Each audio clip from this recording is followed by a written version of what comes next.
So everybody made fun of like the way I look, like because I dress differently, because the culture is different. Like I would bring Korean food, so they'll like make fun of my food and all of those things. So all throughout my life, like even till my 30s, I grew up thinking that I'm a weirdo.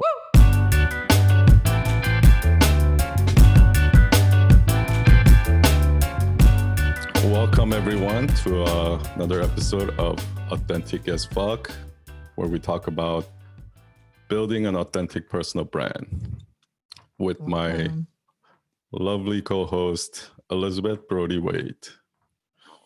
Hello. Hey, Elizabeth. Hi. How are you? You look lovely, as always. Thank you. I mean, hey, to be 9 months out or 9 days out from... Yeah, I was just about to say, like, I can't believe you're, like, about to give birth in, like, a week. I know, me either. Who knows? It could be sooner. It could be later, depending on what the baby wants to do. But I'm trying to keep my hair clean. And were you on your first pregnancy? Was it like pretty spot on the day? Pretty much. I mean, I was pretty fortunate. She was a couple of days late. Okay. I was due on a Friday. She ended up coming really early on that Sunday morning. So that's pretty good. But by anyone that has had a baby, you know that those last couple of weeks are like, you're counting the days usually, unless there may be some people out there who loved it all the way up to the last minute. But the last couple of weeks for me, you just can't wait to. Extremely, yeah, it's just like you're uncomfortable. Like I can't reach my shoes very well. Like I'm not sleeping great. But I am nesting a ton. So our house has been completely cleaned, and we have so much trash outside that our company that comes to get our trash is probably going to have to make 2 runs. Cause it's so, like, I'm just like throwing out everything. Like, we don't need this. We don't need this. Donate this. So it's productive. You look amazing. So, well, thank you. Yeah. Thank you. Oh, we're almost there.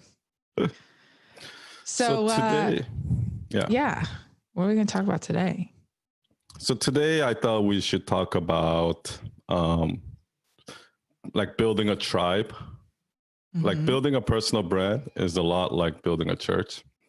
So we've talked about this before, and I've talked about it with a lot of people before because, I don't know, do you go to church or no? No, I have. I've been exposed to it. I mean, okay. I grew up in the South, so it's hard to escape. When did you stop going? Church. We never formally went when I was a kid, but I was, it was like not something that my family did, but I definitely went with a lot of friends or like Vocation Bible School. Like I hit up all the VBS programs in my grandma's neighborhood.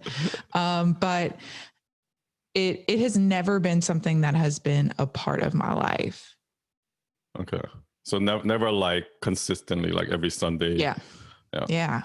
So I told you last week, I grew up, like I went to church every week until Sunday. I went to Bible study.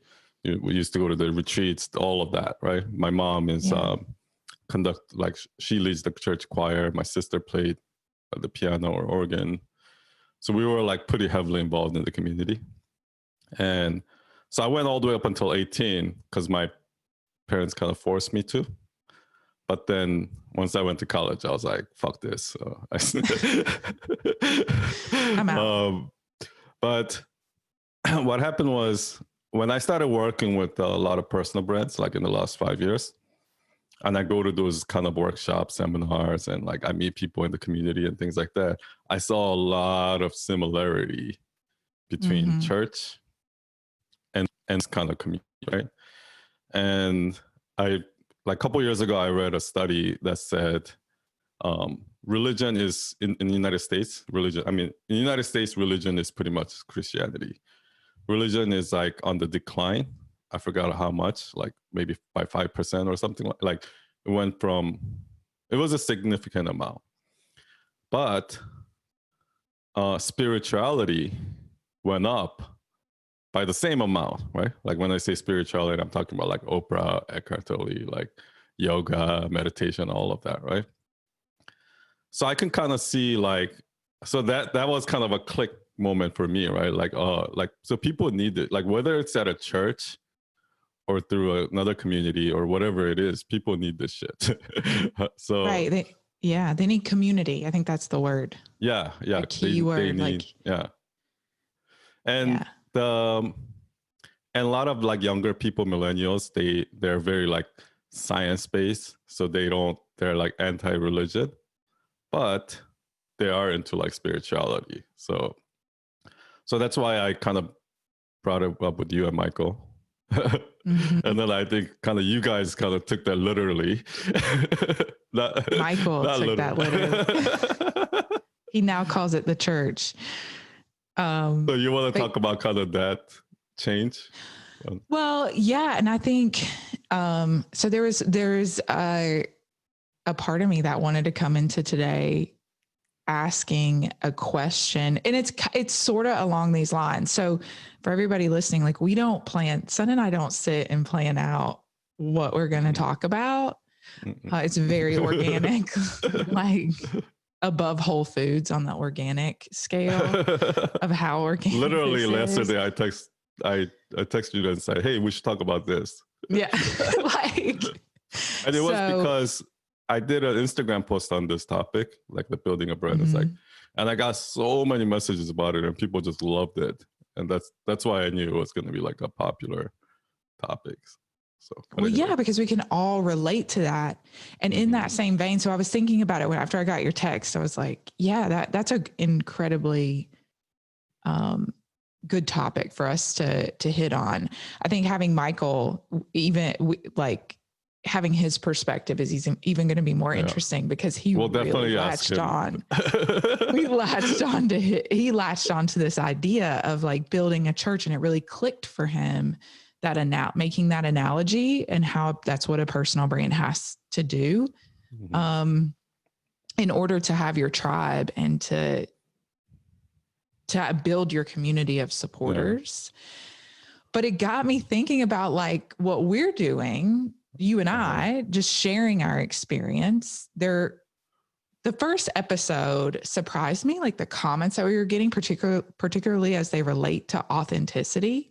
And everyone's opinions on authenticity and their definitions of it. And how there's like this community of people like that really resonated with this message. So when you said, with like the authentic, the idea of being authentic, everyone kind of comes to the table with some different their definition. Yeah. Their definition of it. Right. Yeah. And so I found myself looking at some of those comments and not agreeing with how they were defining it. Right. Not that they were wrong. I bet you even between you and me, and I bet you we all have some slight differences in the meaning of the word. Right. Or no? Absolutely. And that's okay. There's nothing wrong with that. But what I found was like I wanted to have a conversation with those people about, okay, why do you feel this way? Or I disagree. I don't think it's that. I don't actually want to like your comment, or I want to say. You just didn't like it. You just didn't place like. But it's like, but I want to engage in a conversation. And so what I found, no. And so what I found was I was holding back. In the words of Michael, I was like holding back my unique perspective. Oh, yeah. Okay. I see what you mean. Yeah. So it took me a long time to get here, but like something that I pride myself on not doing, I found myself doing because I didn't want to upset them, but I think you don't more want to so, disturb the waters, disturb. yeah, Yeah. because I'm no expert, right? Like, I think there was this fear of like, well, I'm not the authenticity expert. I'm just a human being sharing my experience on this earth. And I don't necessarily agree with what you're saying. And I want to have a conversation about it. I don't want to argue. I'm not there to like argue, but I found myself out of fear of what would happen, like not engaging in what could have been a very meaningful conversation. I think we should do that. I think we should engage. I do. I mean, I want, like, I think that we should too. But I was like, you why? know what? You just made me think, because I don't either. And why? Because like in real life, I do. That's why I wanted to talk to you about it, because I was like, in real life, I don't think either of us would have a problem saying, and not that Instagram is like our fake life, but like but if I was sitting across from the person who made that comment and they said, this is what I think authenticity is, I would have no problem saying, I don't agree, or here's what I think. But maybe part of it is I bet you part of it is because like I also don't do it over text. Like I like to do it like this. Yeah. So that's probably part of it, like because it's not a quick little conversation you can have on a comment thread, right? Right. But that has something to do with it, but not entirely, I think. Yeah, so and I feel you. Like I didn't want to type out all the things I thought. So what do you think it was for you? Because I kind of know what it is for me, but that's what I've kind of been struggling with. That I was like I said, it's something I pride myself on. In some ways, is my ability to just put it out there. Well, here's what I think. And and maybe if it was a different topic that I felt like I was more experienced in, then maybe I'd be willing to share it. Oh. But why do you have to be experienced in authenticity? Right. So I don't know. Like, I mean, if it had been a topic on baby-led weaning for anyone who's a mom, like, or things like that I've actually experienced and have more, I don't know, more expertise in, yeah. Then I would be like, here it is. Here's what backs this up. This was my experience. Maybe we should do a disclaimer in every episode in the beginning that says, this is not an expert advice. Like, these are just purely our opinions. and sharing experience. Like, that's it. Because I noticed that actually, so this is a little bit off topic, but when I go on Instagram Live and people ask me questions and I feel like I don't have the authority to answer that, I always say, this is just purely my opinion. It doesn't mean it's right. Right. And then they're always like, yeah, we want to hear your opinion. Right. So I think that's kind of part of it. Like, you don't have to be an expert because people actually want to hear your opinion. They might not necessarily want an expert opinion. You know what I mean? True. Exactly. I guess, because I guess an expert is a little more intimidating in some ways, like than just another human being. And experts are not always right. I actually found that experts always have an agenda. Like, like political experts, weather experts, they're always wrong. They can't predict shit. Financial, like, those like, is that guy with his like sleeves up that does like the stock market? Oh yeah, I forgot his name. What is his name? Everyone knows who the bald guy, about. Right? Yeah. But yeah, Kramer. Very passionate. Is it Kramer something. I don't know. Anyway, but he's always screaming. Yeah. Yeah. So it's that guy, like very intense. He's always wrong. Yeah. True. But for me, I think part of it is like what Michael talks about, like holding back your unique perspective. And it's partially because like this Instagram community, it's not like those like political Instagram community or like where there's a lot of trolls. Like this kind of like self-help, personal development, and also even like this kind of marketing education community. It's a very positive community. Everybody agrees with everything. Everybody's a yes man. Everybody's always nice to each other. Everybody's always like supporting each other, which I love. But sometimes it gets to me because, like I feel a little fake. I think that's what I kind of felt was like, someone's got to disagree with like what some of the stuff we said, or have questions, or be like, well, wait, what did you mean by that? And I think you and I both like thrive on those kind of conversations. Those are the conversations I want to have, because those are the conversations that expose me to a new way of thinking or and they're the most interesting in the world. Yeah. I've had few people do that. Like it's very, very, very minimal, like less than, I would say like 0.2% of my comments are like disagreements. Right. So when I see that, I always pin it, those comments. And it becomes usually a long thread of just me and them going back and forth. But I want more of that, because I subconsciously feel like I don't want people to hate me, and I don't want them to like unfollow me or something like that. Like, I know it sounds ridiculous, but there's something about something like that there, I think subconsciously, which is I'm like, yes, agree. 100%. But see, this goes back to like what we were talking about. Like, you want to feel like you're part of a community. There's like this innate human. So this is where I made the connection. I don't want to be out of the tribe. I don't want them to kick me out of the tribe. Yeah. Yeah. And Michael talks about that a lot too. Like, we don't want to be kicked out of our tribe, because if we can find a tribe to be safe in, then it is okay for us to be our true selves in the rest of the world when we're not with our tribe. So maybe I'm in the wrong tribe. Because, well, I don't know. I don't know if you're in the wrong tribe necessarily. The only way to find out is by disagreeing. Right. And see what happens. Yeah. But you've inspired me. Hey, I just was like having this like the church thing, the community thing, and then me finding myself like wanting to be part of this community. It's so subconscious, right? Like, it's very subconscious, human, like all the way down to like our innate survival instincts, I think. Yeah, exactly. Wanting to have a safe place.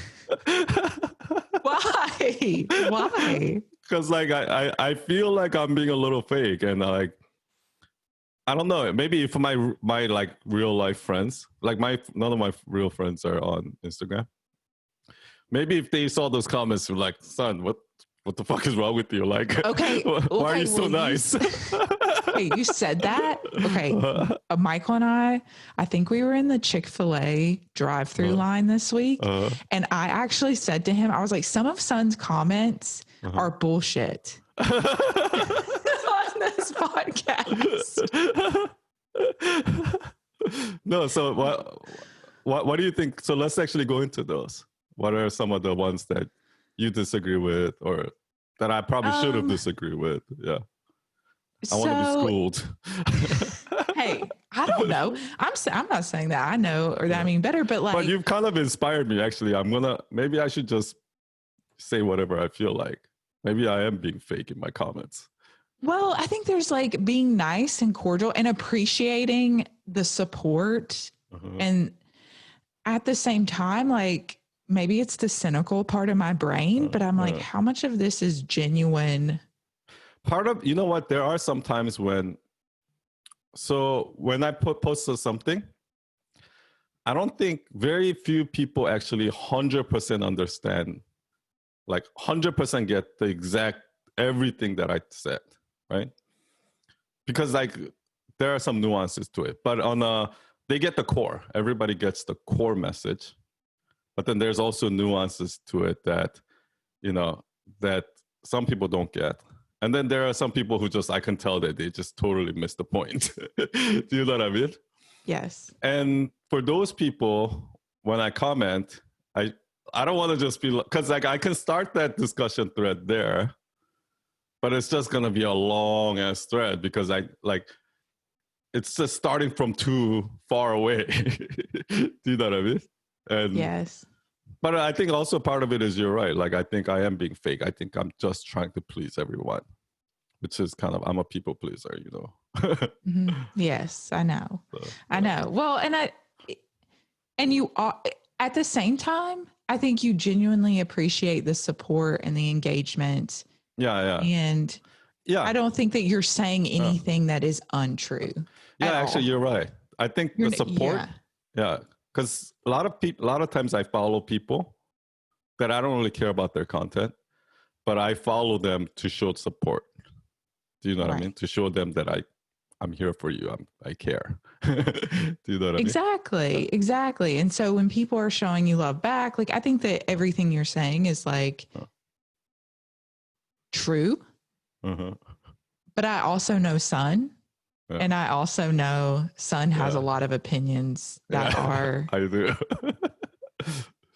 in most of the time pretty profound. So I just kind of went in this, like, had this whole thing in my mind, like, maybe this is what we should talk about because it is related to a church and a tribe, but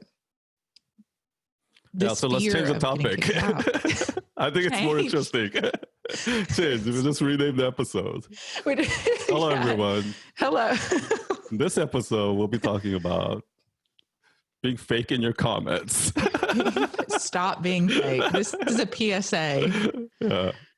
No, but you've totally inspired me. Like, because I had a feeling I was doing that, and I kind of felt a little robotic. And especially because I'm telling everybody to be genuine, right? Like, it almost feels like I'm not practicing what I preach. You know what I mean? So I'm one of those, like, fake, like Joel Osteen or something. I think he's a real pastor. I should have said that, but whatever. But it's like the disconnect from like reality. Yeah. And I think I'm starting to better understand because I've lived a social media life as Michael Brody-Waite, not as Elizabeth Brody-Waite. Yeah. You're the whenever Michael Brody-Waite replies, it's you. Sometimes. Not a lot of the time. He usually reads all the messages, and especially, but you know him really so well, so I think you know what he would say.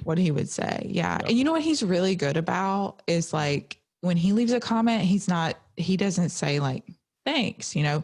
He asks questions, kind of like exactly what he does in real life. Like, if you left a comment that said, "I was really inspired by your post," he would say, "Well, what part of it inspired you? What about it inspired you?" Because he genuinely wants to know what part of this message when that person resonated. Was just like, now that, but just knowing Instagram, that person who left the comment is gonna be like, "Fuck!" Like, I was just trying to say it be nice. Exactly. So it's like this vicious cycle. Exactly. That's what I'm saying. Like, I mean, there was a comment about, and it was the only one I engaged in a deeper level of like of conversation in, because it really resonated with me, was that authenticity means that we have to be this, or not, it wasn't exactly this way, but it was like being yourself, the exact same version of yourself at work, at home, in school. Oh yeah. I remember that. Across the board. And I completely disagree with that, because that is not how I define authenticity. So when you say different, right? Like, in what sense? Like, you know, well, I mean, the way that I show up at home with my family, with my daughter, and with my husband is not going to be the same that I show up for. Obviously not with your daughter, because, like, you're not going to talk to your daughter like you're talking to an adult. Right. That's going to be so weird. That would be weird. What's up? Hey, what's up, ABW? How was your day? So Let I me guess know in if that you need sense, what you mean, anything. that's what you mean in that sense. Yeah. Kinda, but like there's a level of comfort, right? When you're with, that is my family is where I feel the safest. So I can be the most vulnerable. I can make the most mistakes. I can be as unguarded as I want to be, or I don't even have to think about it. I don't even have to think about how I have to be. Does it make me disingenuous to, be thoughtful about how I present myself on this podcast or how I present myself on social media? Yeah. I don't think so. Yeah. I guess it's kind of like, yeah, at home, you're just going to walk around in your pajamas. Doesn't mean you're not authentic if you're not walking around in pajamas when you're outside, right? Like, right. I think that's like the physical, like that's a physical analogy of it, but it like even how I share my experience on this earth with my husband is going to be different than how I share my experience on this earth with every other human, like in the world. So my willingness to, yeah, okay, I see what you mean. You see what I'm saying? Like, it's not even like the way that we show like up. privacy. Just, I mean, because I think you can still have privacy. Like you can still be private about certain things. That doesn't mean you're not being authentic. Right. Like, or is that different? I don't know. I think it's just like, telling my husband, like, I'm really struggling with parenting our daughter and getting into the nitty gritty details, or I'm feeling exhausted or emotionally spent. And you're not going to talk about that when you're I may not talk. I may not be willing to talk about that. because that's private information. Yeah. That they don't need to know that. Right. But I also think that like I'm not gonna I'm not gonna talk about like all my emotions and feelings about, if I'm having problems with Gigi or like my financials, or like I'm not gonna talk everything about with everyone. Right. But when I am talking about certain topics, I can be authentic in that topic. But that doesn't, I can draw the line where this I'm willing to share, this I'm not willing to share. Right. Or even like, and even within that topic, maybe it is, I'm having difficulties with my significant other, or I'm having difficulties as a mother. I'm having difficulties just showing up in life right now, but maybe I go into different levels of detail. Yeah. Because I do think that there is something powerful about human connection when you share your struggles, because that's where we connect. We don't connect on like, I just won Best Mom of the Year award or Best Social Media like expert award. Like, we're not going to connect on that, but we would connect on the daily the struggles, more human things. Yeah. So I don't know. I mean, that would have been an interesting topic to discuss in comments. So you should have. Yeah. And part of me wanted to like do a story or something, like responding to it, or like some video responses, because it's much easier for me to communicate that way. Or even do like a live, like, I mean, I'm sure you're not going to be able to do every single one, but whenever you come across one, you can. Yeah. Should. And I should too, actually. Yeah. Especially one that really really hits a nerve, or not a nerve, but like really speaks to me or speaks to you. Like, I do think that I don't know if that person was talking more about that, or because like for me, I used to act like I'll go into the office and I'll do the whole business talk, like, buy, sell, ASAP, like all those, like, all the jargon. Let's touch base. Yeah, let's touch base. Like bring out that lingo, right? And then I'll come home and to my friends, I'll be like, yo, what's up? Oh, fuck. just spilled coffee all over me. Oh my God. I'll be right back. Okay, I'm back. That was so funny. You were so cash about that. Yeah, because it happens so much. It happens, like I'm so clumsy. It's just the regular Yeah, it's just occurrence. That's my daily. Yeah. Yeah. So what was I talking about? Well, you're talking about engaging in those comments that speak to us. Oh yeah, no. So that person, I think, because when I used to, when I was at work and I'm home or whatever, like, you know, like I would almost talk like I'm a different person. You know what I mean? Like, and I found that to be a little bit, over time, I find that to be a little bit like fake. I didn't like it. So I just started like, so I started like talking like how I normally would in front of clients and with my friends. So I just like kind of matched it all. It's still not like perfect. Like I'm not exactly the same person, but I think I've become pretty consistent. Like the way I would talk to a client was similar to how I would talk to my friends. You know what I mean? Right. So in that sense, I don't know. But maybe that's wrong too. Like maybe you should talk differently, like what under certain circumstances. Well, I think that makes sense, though. I think that totally makes sense. I don't know what the line is, like where it becomes like disingenuous, unless you're not being true to yourself. Yeah.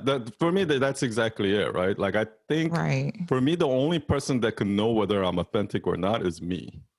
Like nobody, because like if I feel authentic doing that, then maybe that's authentic, right? Like talking differently. Because like if you look at like pastors, for example, like I'm sure like Martin Luther King, when he gives his speech, I'm sure he doesn't talk like that every day, like, you know, like at all, right? But for me, I felt disingenuous doing that. So that's why, like, for me, it's more of like what makes me feel like the commenting thing I told you about, right? Like I feel a little bit fake when I do that. So that means that's trying to tell me something. Maybe that's my subconscious telling me that, son, stop being fucking fake. Like, yeah, there's some like that you've got this like little alarm, which I don't know that many people have that. That's telling you, or maybe, you know what? I think we do all have that, but we like override it. Yeah. We talked about it last week, like that girl who was like, "Thank you so much," right? Like to her, she thinks that's her being authentic, but in reality, because like I think for me, the real authenticity is when I was like 6 years old. Like 6 years old, I gave zero fucks what anybody thinks of me. I talk however I want, wherever I am. I fall asleep in church, whatever it is, right? Like that was because I fell asleep and started snoring one day, like in church. That's awesome. So like things like that, right? That's like your true self. Your true self. So like, but as we grow up, we start talking differently. Like we start mimicking like how our celebrity that we like talk.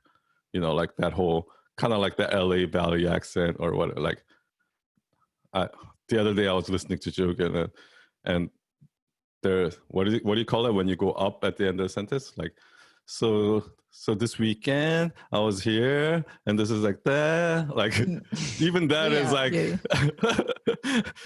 that's kind of like something that we learn to imitate, and then we almost feel like that's our authentic self. But is it really? Like, who knows? Right. Well, and I think it comes into play, particularly from a personal brand sense, when you start watching everyone else around you and what they're doing, and you start comparing your message and your delivery, and you start looking at them and thinking that's what you have to do in order to be successful. And I've And definitely done that. and then that's because that could be true to them, like whoever's doing it, whoever's being successful that way. Like when I look at all of these personal brand, like when I look at Gary Vee, that's his way. That's him doing his thing. That doesn't mean that if you're building your own personal brand, that you have to do it the way he's doing it. And mimicking that, and how much value and beauty and the true connection is going to happen when you do your version exactly of it without hesitation. That's what people are going to be drawn to, because they've never seen that before, right? Like, because when you're truly being yourself and unique, the way you talk, the words you use, and everything is so unique that's what they're drawn to. Because everybody's trying to imitate each other. Everybody's trying to like kind of fit in, right? They're trying to, if you're in the Valley, you're going to talk like a Valley girl. If you're in Brooklyn, you're going to talk like Brooklyn. And if you're Boston, you're going to, like, everybody's going to try to fit in. But when you're being yourself and you're standing out, that's what people are drawn to, because they're not used to that. If you're talking like everybody else, you're just like, they don't want to hear that. They hear that every day. Exactly. They see that in their feed every day. Yeah. That's the email they're getting every day. Exactly. Not another Gary Vee, or like, they're not even going to say that. They're going to be like, not another wannabe Gary Vee. Exactly. You know what I mean? Because he's already, that's his spot. And so then when you see all these personal brand experts telling you how to be a personal brand, it's there are things you can do to make yourself more successful. I fully believe that. At the same time, it's called a personal brand for a reason. Because it's about you. Like, not about what the formula. But it's become so cliche, like, because like I really don't feel like when people hear "be yourself," right? When everybody out there is saying just be yourself, like, I really don't think that like 90% of people in the world don't truly know what that really means. They're like, oh yeah, of course, be myself. Like, but are you? And they don't know how. Yeah. Yeah. You know what I mean? I do. I mean, I don't even think I know what that means. Like, I don't know. Like, am I being myself? I mean, this is a whole like philosophical, like intellectual roundabout. But I think most people think that they're being themselves. Do you understand what I mean? Yeah, I guess so. No, I would agree. Because if you were truly being yourself, you would be different than most people. You know what I mean? Yeah. And maybe it goes back to like the fear piece. Like we are hiding parts of ourselves out of fear of what everyone else is going to say or think. And so we're putting on the best version of ourselves for the world to see. So for me, that started when I was like in junior high, and it got really strong when I was in high school. And then that kind of became me, right? Until like in my 30s, I think I broke out of that, right? Like literally not giving a fuck about what other people think, right? Because even when people say that, but like I got to a point where I really truly I cared a little bit, and well, actually I did care, but I did it anyway. Like I just,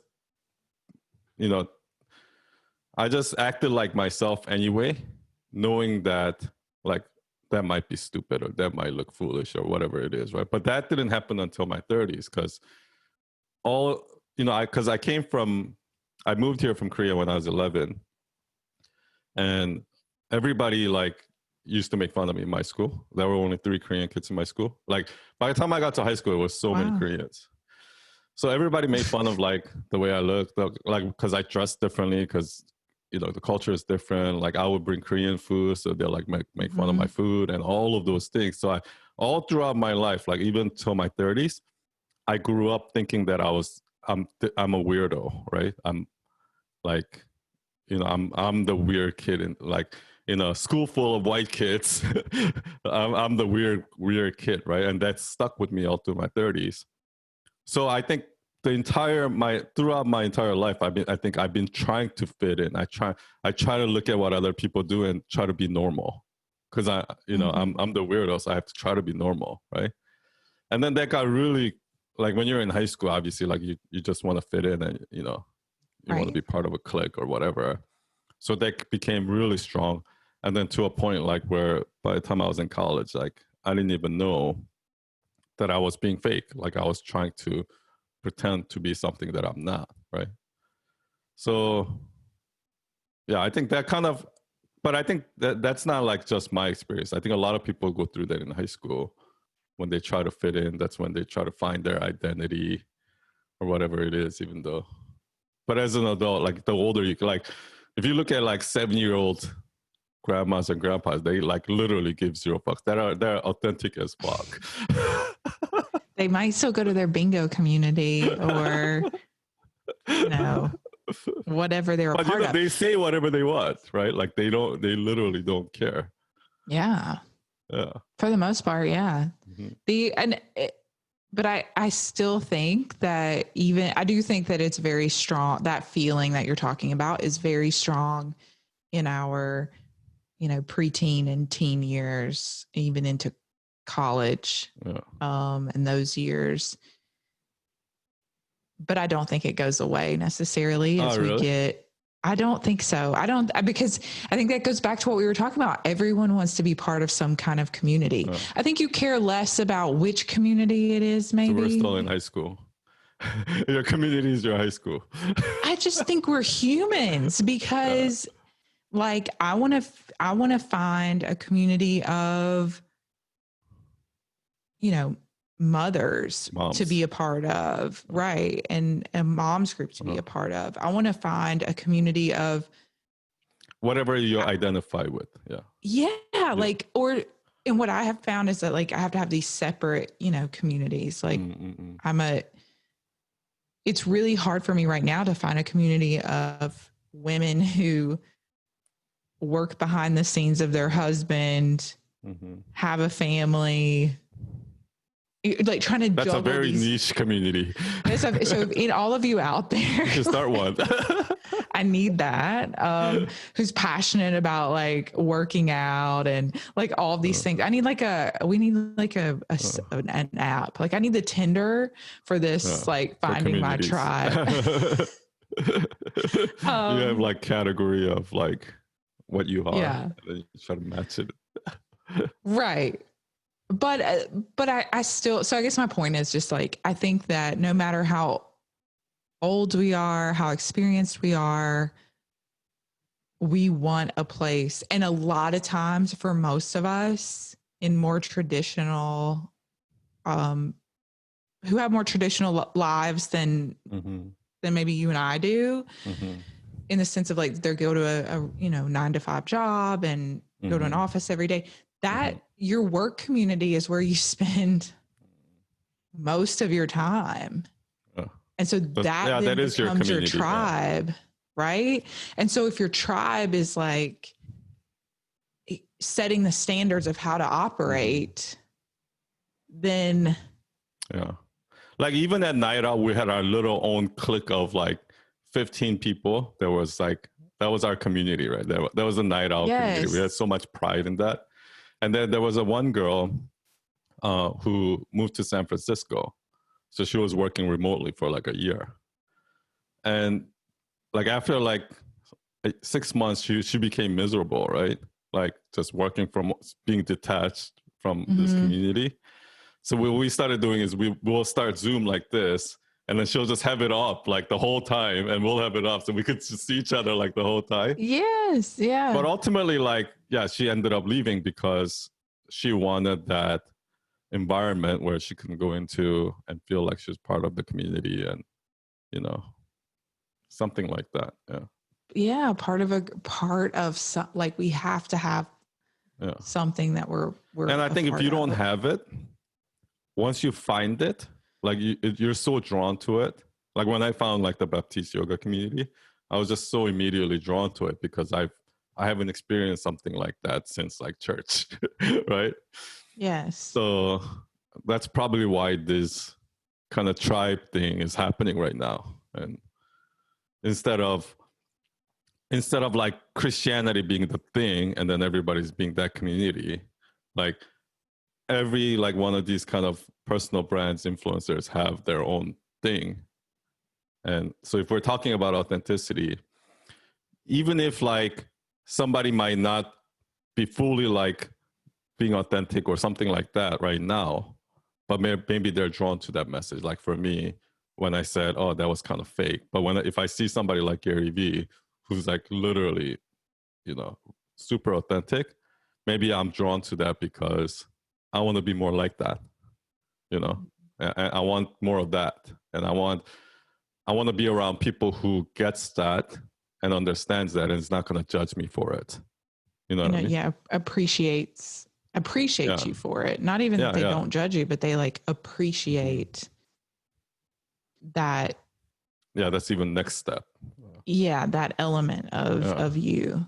They have same interest. Yeah, because I started like becoming friends with a lot of my clients because a lot of my friends from like 20s, like most of them are not business owners, so they're still employees. But like when you start running your business and things like that, it's kind of like the parents don't know what the children's, like parents don't see the children's point of view and vice versa. It kind of becomes like that where when you're running a business, you see all those things that you didn't see as an employee, that you're like, oh, I get it now. Like I get why my boss was like that, or something like that. Yes. So you can appreciate them more. Yeah. Like you can appreciate their perspective a little more. Yeah. So once I got there, every time I started hanging out with my friends, I felt a little bit of a disconnect because like there was this one part of me that they didn't get. And there was this part of me that they all get, like when they got together and like talk shit about their boss or like complain about their jobs and all of that, there was that part of it that I didn't get because I'm like, yeah, I can understand why your company did that. Makes sense, brother. You know what I mean? Yes. So I felt myself becoming more and more detached from that community. But when I talk about it with my clients who are all business owners, they all get this other side of me. So I started becoming more of that community. Do you know what I mean? So I think I don't want to be judged by all those people that are saying, son, you're an evil like boss or whatever, right? Like I don't want that judgment. Whereas when I talk about the same topics here, we're aligned in interest and they actually welcome it and they're like agreeing with me. You know what I mean? Yeah. And I don't think that's to say that we can't have both, right? Like I still hang out with them. Yeah. Right. Like, but how important it is our lives like shift and change. And as we evolve, that we align ourselves with the groups that make the most sense. And we don't have to, like, it's okay to change. And we talked about this last week. Like, it's okay to evolve and change. And that's like a normal process. And sometimes you might lose people in your tribe and then you'll get new ones, but your tribe evolves with you. It evolves with you. Yeah. Right. Because there are still friends like my best man in my wedding. He's still like one of those, like he not non-business owners, but I'm still close with him. So like there are some people still, come along. And then there are some people who gets left behind, right? And then the new people come along and join. And yeah. Life is seasonal like that. I think anyway. Like you like cross paths with these different people at like different parts in your journey because of external circumstances, internal circumstances. And there's something really beautiful about it, but I think that's community is so important. Enough. Yeah. Because when you're starting, let's say you're starting a business, right? Or you're starting your spiritual, like, I don't know if you follow Russell Brand at all. You know Russell Brand? A little bit. Yeah. A little bit. So you know how he's like completely changed now? Like he used to be this like like druggy rock star, and now yeah, he's like this. yeah. Because he did a book on basically took the 12 steps and rewrote them. Oh, really? I think, yeah. Yeah, because like I know he talks about that a lot, about addiction and he does things like that. Yeah. So you know, like he's kind of his perspective has shifted now that he's like in this kind of spiritual journey. Mm-hmm. I'm sure like his old friends that are like alcoholics and druggies are not on board with that. They're probably like, "What the hell's wrong with you?" Right? Like he probably doesn't like talk to them at all. Hopefully. But that's what I mean. Like when you go into this like new journey in your life, it's good to have somebody, at least one other person or friend, you know, that you can talk to. That's because like otherwise you feel excluded, right? And maybe that's another reason why these kind of community is popular, because you know when I started like doing yoga and things like that, I felt like all of my friends would be like, "Son, what the hell's wrong with you?" Like, you know what I mean? But then I also have people. But if I was alone in that would probably be hard. But because I have other friends that I can talk to that support me in that sense, it's a little bit easier for me to keep pursuing it. Mm-hmm. Yeah, there's like, less isolation. Yeah. So I don't think we want to like feel isolated or like that we don't. I mean, it goes back to what we said. Like that's why I really believe like we always want to fit in somewhere. Mm-hmm. And that's just kind of when you say when I say build a church, that's kind of what I mean, right? Like like when you go to church, like there are some other groups where you go in, you're new, and I guess this is more like in a commercial, like at a workplace or something like that. But when you're new, people kind of like, you know, you're out of this clique, right? Like you're the new guy. Yeah, they're standoffish. Yeah. They have inside jokes and like, yeah. Yeah. But then when you go to church, it's not like that at all. Like they welcome you. They actually put the new person like in the center of attention. Mm-hmm. And they, like Baptist communities like that too. And that's one of the reasons why I felt so welcome there. Like I felt like these people truly care about me, right? Right. Because they do, right? They want you to see that you're part of the community. And I think that's kind of what I meant by building a church. Like when you know, when you and maybe that's kind of also the reason why I'm commenting in a very supportive way, even sometimes even like when I don't disagree, because some people are just not ready to see it until they're ready. You know what I mean? Like me just disagreeing with somebody might not teach that person a lesson. But maybe if I can like win over their their trust, then I can start a conversation and actually, you know, make a change, something like that. Yeah. Well, and I think that I think it's one thing to just like disagree and be like, no, I don't think that that's right. Yeah. You can disagree in a nice way. Yeah, you can disagree or just like share your perspective and share your experience, and that they either will find value in it, part of it, none of it, or not. You know, like you know Michael always says like take what you. He's going to be upset if I butcher this because I think it's a recovery saying, but take what you. Uh-oh. It's like the Bible. I mean, because every time I say any of this recovery sayings, he's like, it's not like that. But basically it's take what you can and leave the rest. Yeah. So as you know, you and I are sharing experience, advice. I don't really love that word, our opinions, whatever. I think that's kind of our philosophy. I don't want to speak for you, but that's kind of how I think. It's like, take what you can from what we're saying and just leave the rest of it. You don't have to take it all word for word. Or you don't have to take anything if you don't want to. Right? Like if you don't want to, there might not I'm be just anything. like trying to, what I'm trying to do is I'm trying to speak to the people that are like me, right? Because there are people that are like me, overthinkers, overthinkers, introvert, like, you know, certain things that are the characteristics that I have, right? Perfectionist. Are we going through what you are? Let me go through my list of, I'm just kidding. What are your laundry list? No, I'm just going to say like, you're this, son, you're this. No, I'm kidding. Oh, you're going to do mine. I was going to tell you. Yeah.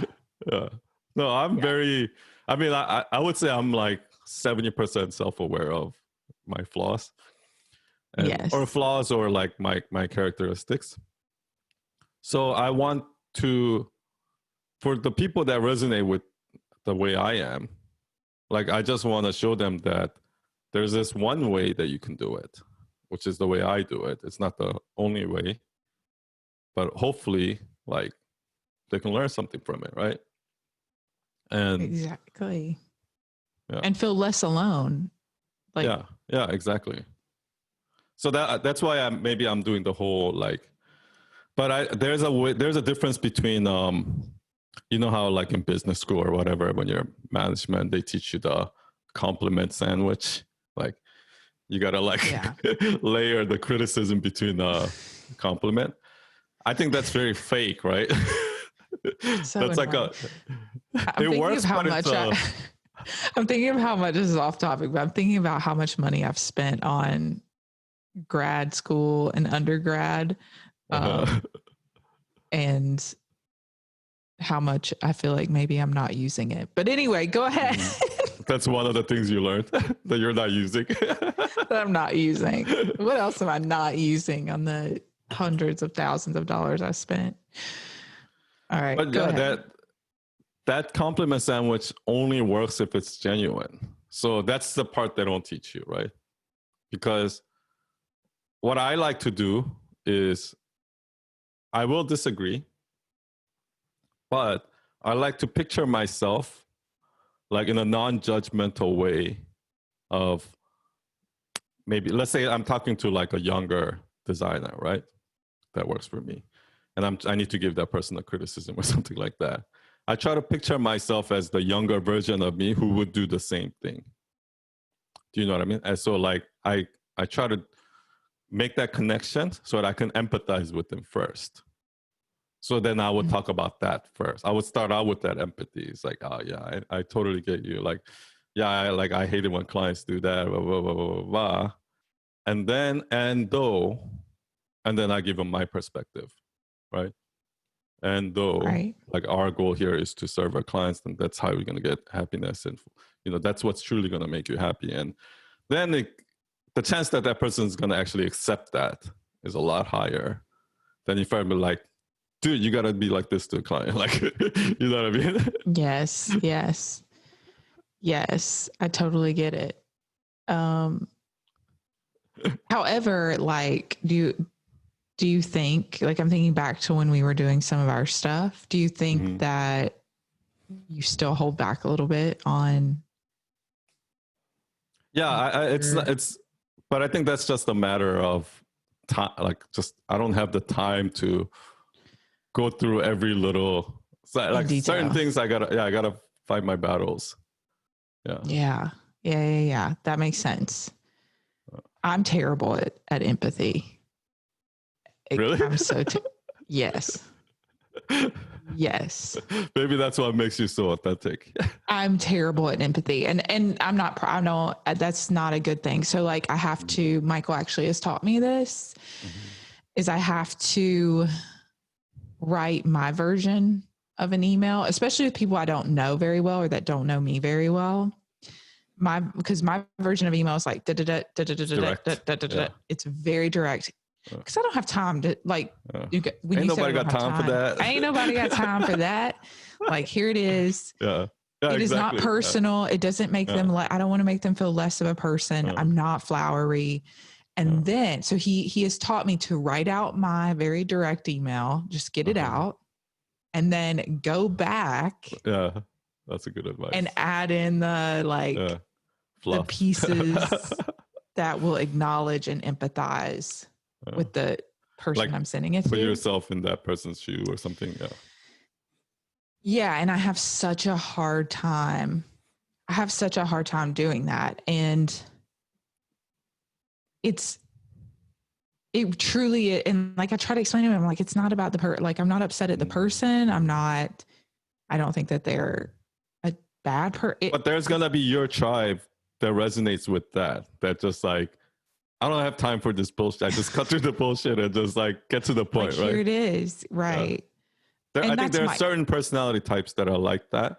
I actually think I'm one of them. So I completely empathize with you in that sense. Yeah, it's like, really hard. It's really hard. Do you know Ben Shapiro? Yes, I know that name. Why do I know that name? He's like a political commentator. Like he's like this conservative political commentator. Okay. And I was watching a YouTube video of him where he was taking a personality test, and then they were explaining to him what he was, the characteristic, and he was like, yeah, like I hate meetings. I just want to get to the point. And then like he talked about a few traits like that where, yeah, I don't want to waste like trying to be nice in the email and things like that. And I totally resonated with that. Right. So yeah, I think naturally that's how I am too. And I don't know if this is being inauthentic, but I read that book from Gabby called Judgment Detox, right? And I went to her workshop. And she talks about like how she is like sometimes she'll be having lunch with a friend and it's like immediately she's just going into like judgment mode, right? Like you know, like she's so like I hate her makeup or like whatever it is, right? And I kind of resonated with that too, right? Like how can I like stop judging by empathizing? And that's where that whole thing comes from. Because like when I see a young designer doing something like that, when I see a young designer like, let's say being really cocky, or when I see them thinking like that their answer is the right answer because from their point of view, you know, they're thinking of it like this, because I was like that, right?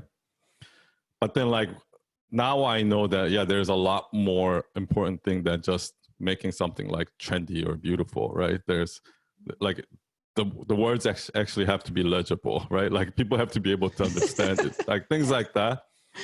Right. So like I can just jump to judgment and be like, like, you know, like you don't know shit yet. Like I can jump to that judgment, like this like cocky young designer who thinks he's the shit, when in reality this is the truth. Or I can go back to that time when I was there, because everybody's evolving. People are, so you can't, no matter how wrong that person is, it's hard for me to judge them if I understand that that person can change 5 years from now, right? He's not always going to be like that, right? Right. And somehow if I can be part of that change, it'll be even better. You know? Yeah. No, I totally get it. Like I think there's so much value in it. And I wish I was better at that. I wish I could, and you know what? I shouldn't say I wish. Like I could if I really wanted to. I mean, only if it's authentic to you. Well, I mean, I think one of the hardest things that it's been something that's been a struggle for me, and I've gotten a little bit better over the years because I'm so aware of it, is I expect people to think like me. And so when they don't think like me, it's really hard for me to understand. You got to read like Judgment Detox. I know. I you know what I do, because But I bet you're very hard on yourself too. Like and you that's hold what, yourself to that high standard that you yes. hold other people to. Yes. Because the judgment, truly, like the person I judge the most is me. Yeah. Exactly. And you're right. That is what I'm doing. I am judging myself, and then I project that onto whoever else. Like, and Michael's like, you're expecting these people to read your mind. Like, you're mad that they didn't read your mind and that you didn't ask for what you wanted. But I think we all do that to a certain degree. Yeah. Probably. Yeah, probably. The fact that you're self-aware enough to know that is, you're probably far ahead of most people. But you know what? That took a lot of reflection. Like, that took a lot of, why am I so frustrated with everyone around me? Yeah, me because too. The common denominator here is me. Yeah. Sounds like exactly where I was like 6 years ago. Yes. Me too. I think, like, for me, it was like probably about 3 years ago, or a little less, because I've hated every job I've ever had. Like, I like it for like 6 months, and then I'm like, everyone here sucks. And but I think knowing that is kind of a superpower. Like knowing that, because a lot of people do that and they don't even know that it's them. Do you know what I mean? It takes work. Yeah. No, yes. It takes a lot of work. So if everything around you think sucks, like, the only thing that's constant for everyone out there is you. So you've got to reflect. It's kind of like, for me, it's kind of like a lot of people that I knew, like when I used to smoke, like in my old job, like we would all go downstairs and all I hear is people just complaining, right? Like about how stupid everybody is. Like, oh, everybody's so stupid. Like, and it happens now too, right? Like how everybody's like, like everybody's so stupid for voting Trump. Like all of those things, right? Like, but okay, that is the fact, right? Like that's how people are. So you constantly just judging them is not going to change anything. Like you have to shift to, like your perspective to whatever you need to do around that. That fact is not going to change. It comes down to, again, and my brilliant husband has taught me this, what we can control and what we can't control. He's like, you can control like what you're saying to these people, the information you give them, how you give it to them. You cannot control what they're doing, how they're acting, if they're stupid. Like, that's who our president is. Like, you can't control those things. So I completely agree with what you're saying. We focus, like, think about it. Think about how much time in your day, and I am married to the can and can't control guru. Okay. Like that's all he talks about. That's all he talks about. Every decision. Okay. I'm going to go tell you this story. We had a flood in our house, like, over a year ago, because a pipe burst overnight. And so this little tiny, like, pinhole in this pipe ended up being a year of reconstruction, completely destroyed our downstairs to the studs, and like half of our upstairs. Because it was like buried in the wall. Well, it just leaked for hours. So we think it started around 11 p.m. and water had just been gushing for like.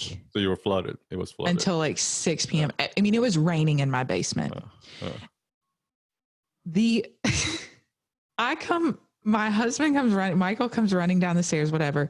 He's going to like he's trying to hold the pipe, put his finger on the hole and keep the water from squirting everywhere while I'm trying to like figure out what to do. I mean, it's complete chaos.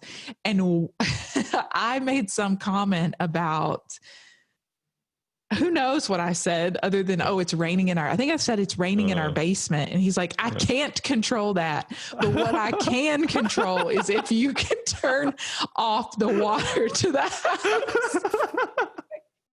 I could totally see him saying it like that. I can't control those things. Everything that Michael Brody everything like this is, so I know I've gone off on this for a minute, but I am married to the can and can't control guru, the man who every decision in his life, everything, the way he looks at the world is through this lens.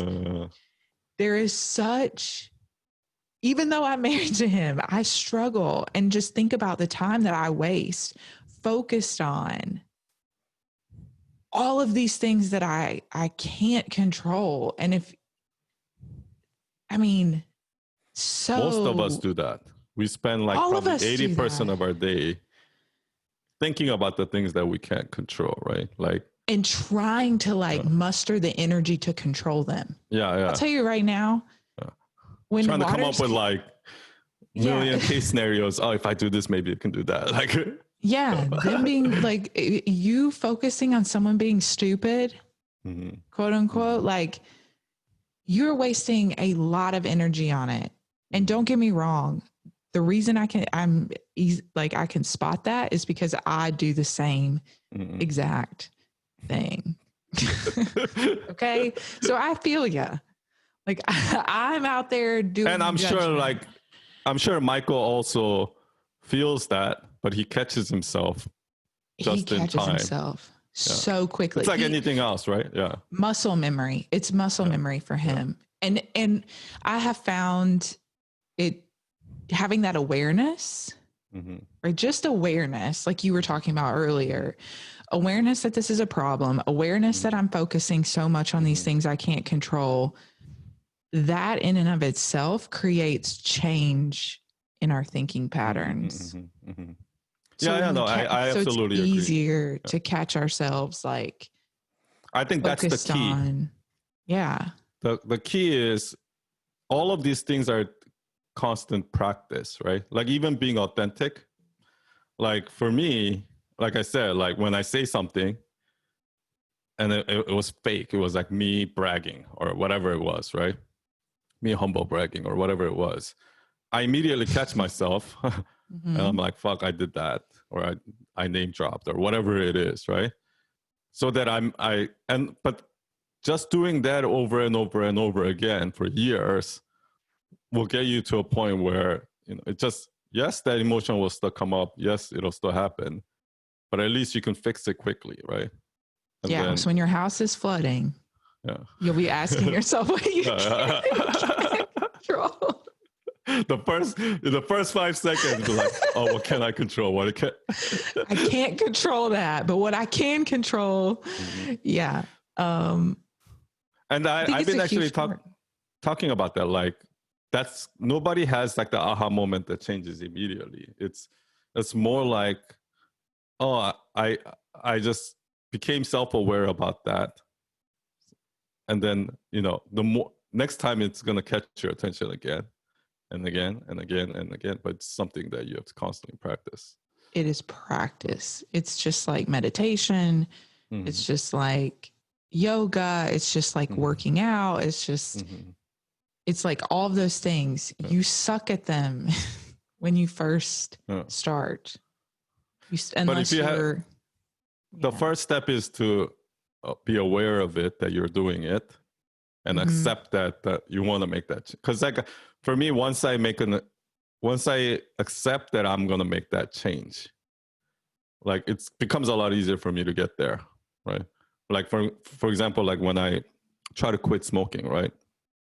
I'm sure that like this has to do with like addiction too, but like my entire life I've been saying, oh, I'm going to quit this year, but it's kind of like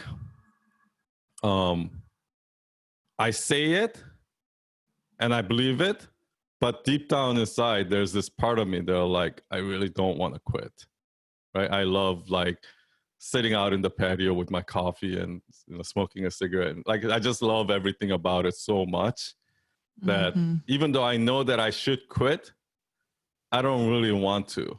Like, and I think losing weight and like getting fit is the same thing, right? Like, yes, I want a fit body, blah, blah, blah. But in reality, like I love pizza too much or whatever it is, until you have that shift where you really want to change and you know that you need to change. I think it's, so I think if the first is that acceptance of, at least for me, it is. Yeah. Well, awareness and then the desire. Yeah. The awareness, like desire to really want to change. And I think there is something, again, I'm probably like referencing recovery in the wrong way, but like I think that that Michael talks about that. Like you have to know you have a problem, right? And you have to have the desire to change. And then what's so beautiful about what 12-step programs do and what he has done in his program is he's given you how to do it. So I think that then becomes the next barrier. So it's like awareness, desire, and then, okay, what the hell do I do? I don't know if you talked to him about like the conversation that I had with them, but I think it's both. I think it's the how, and I think it's the same for 12-step. But I think it's also the community also gives you the motivation to want to change. Because you can like see yourself like down the road. Is that what you mean? No, because like, for example, like if you go to church, right? Now we're bringing it all back to church. Full circle, son. This was all planned. It was planned. If you go to church, there's like the Bible studies, which is like, that's where you tells you like how you should live or blah, blah, blah.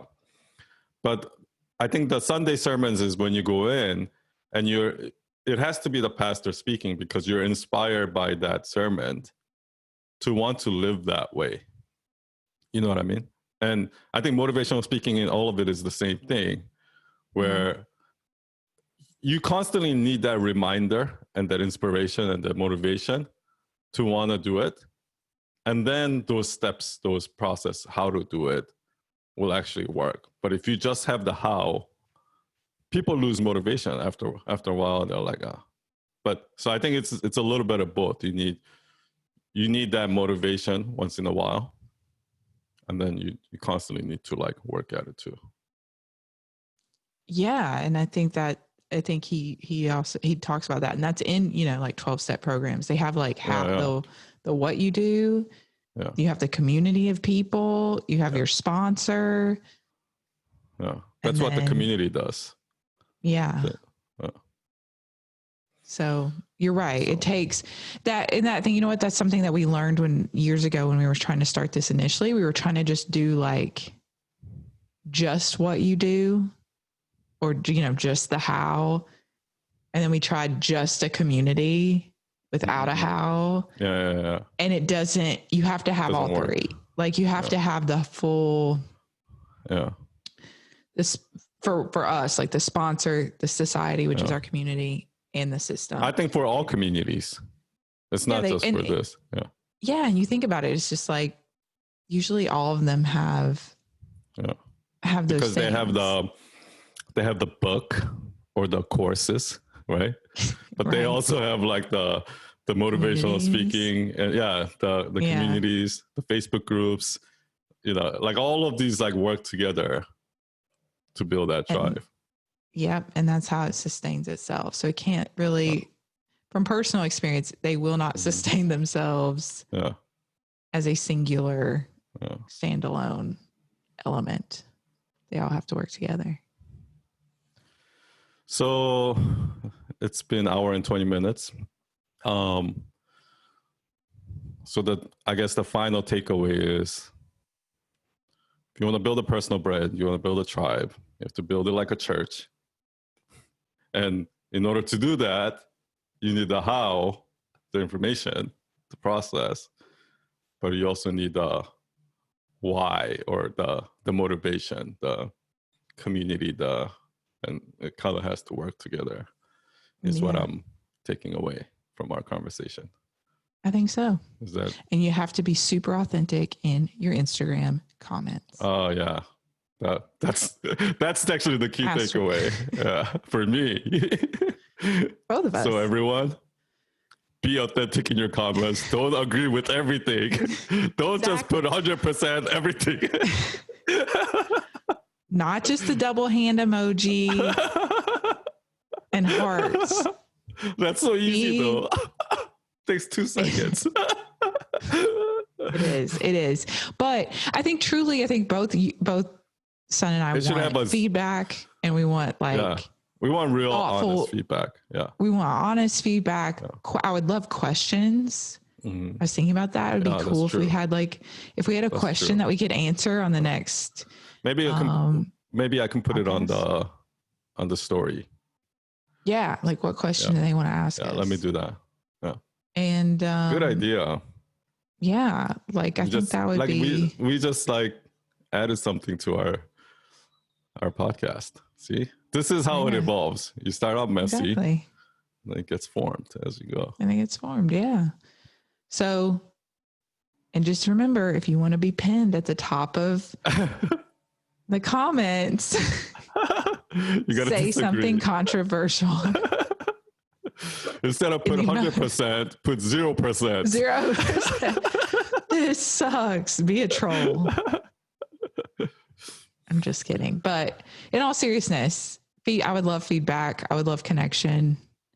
And I'd love some thought-provoking comments, because there were definitely some this last time. And thanks for listening. Because I didn't think anyone would want to listen to us. Thank you for listening, everyone. Yeah, I was checking the stats. I was actually, I think we had about 50 something people listen to on YouTube.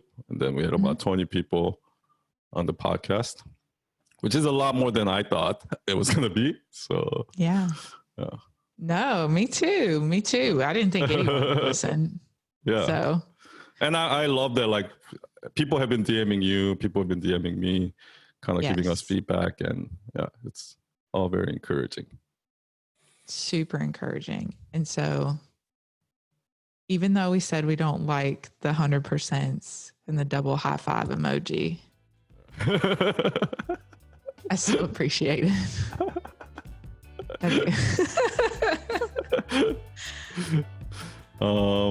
Okay. Should we wrap it up here then? Yeah, I guess we're done. Okay. Thank you, everyone. Thank you, Elizabeth.